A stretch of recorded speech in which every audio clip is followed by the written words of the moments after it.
on a un détecteur de structure qui est ultra performant. Et tellement performant que ça fait beaucoup de faux positifs. Très souvent, des choses qui sont arrivées par hasard nous paraissent incompatibles avec le hasard parce qu'il y a de la structure. Et ça donne naissance, par exemple, à toutes sortes de superstitions, et pas seulement chez les humains.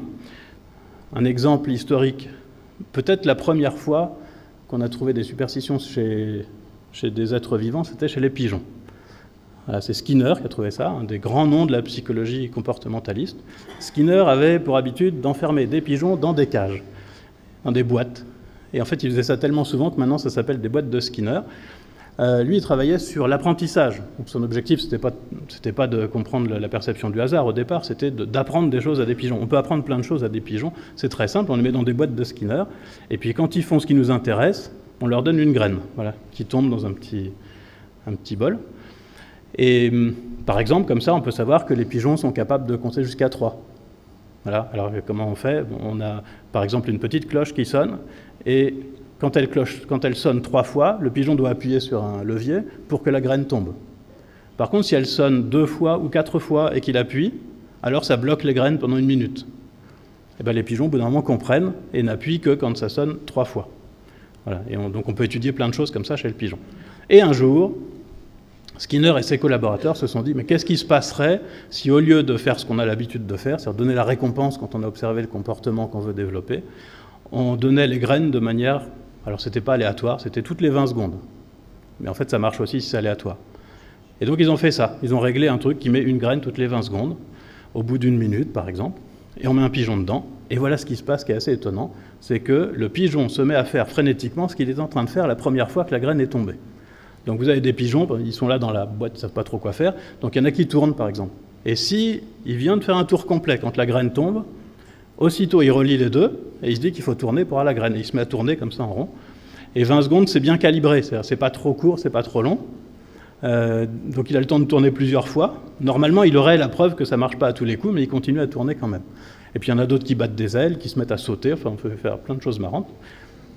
Et ça, voilà, c'est un exemple de superstition chez le pigeon, c'est ce que disait Skinner, dans le sens où, alors qu'en fait il n'y a pas de lien entre les deux événements, le pigeon en une fois les a reliés, et qu'ensuite ce lien qu'il a fait est résistant à une faible démonstration que ça ne marche pas.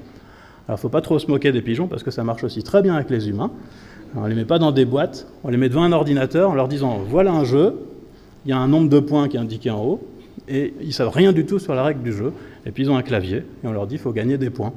Alors ils appuient sur toutes les touches, et ils font exactement comme le pigeon, c'est-à-dire s'ils viennent d'appuyer sur la barre espace quand il y a un point de plus qui apparaît, ils se mettent à appuyer sur la barre espace comme ça.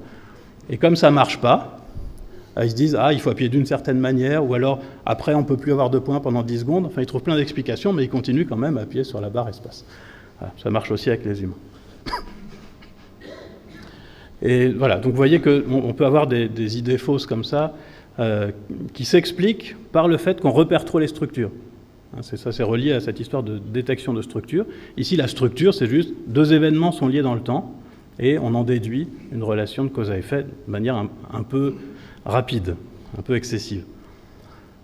Un autre exemple, je vais passer assez vite, n'essayez pas de tout lire, mais vous pouvez trouver facilement, si vous cherchez coïncidence étrange sur Internet, vous allez sûrement tomber sur une page qui vous explique que certains hommes politiques sont reliés, on ne sait pas trop comment, c'est un peu magique, hein, mais sont reliés à certains nombres. Et que pour Ronald Reagan, par exemple, c'est le 7. Et donc quand vous tombez sur cette page, il y a des 7 partout, et on voit que dans la vie de Ronald Reagan, il y a eu beaucoup de 7. Il a sauvé 77 personnes, qui s'écrivent avec 2 7, etc. Voilà, en 7 ans. Bon. Et il y en a plein. Et quand on regarde ça, c'est vrai que c'est étonnant.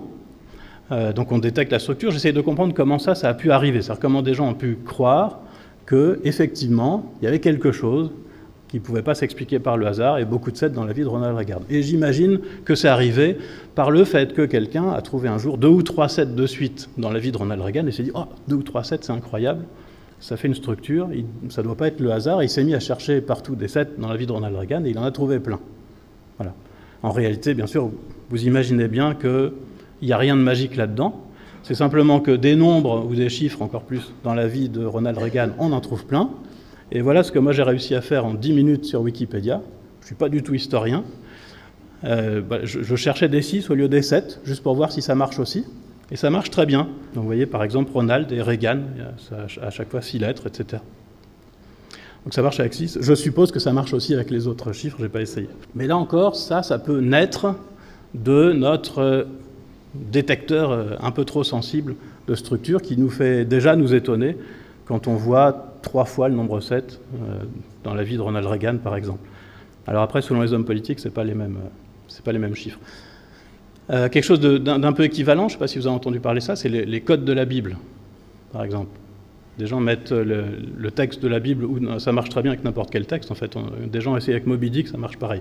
Mais on fait des grilles, comme ça on écrit juste le texte, donc une lettre par case, et ensuite on essaye de trouver dans ces grandes grilles de lettres, en regardant verticalement, horizontalement, en diagonale, si on trouve des mots qui font ce qu'on appelle après coup des prédictions, c'est des post-dictions en fait. Et on trouve plein de choses, donc on trouve le 11 septembre, on trouve le sida annoncé dans la Bible, etc. Voilà. Mais en réalité, évidemment, on trouve ça parce qu'on peut trouver tout ce qu'on veut, et des gens se sont amusés à chercher un peu tout et n'importe quoi dans la Bible, et par exemple, on a trouvé « Dieu n'existe pas » dans la Bible, ou « haïssez Jésus », donc voilà. Donc ça ne doit pas être un vrai message caché. Et j'ai un collègue qui a essayé avec les pensées de Pascal, et il a trouvé comme prédiction poulet frites, qui était le plat du midi à la cantine.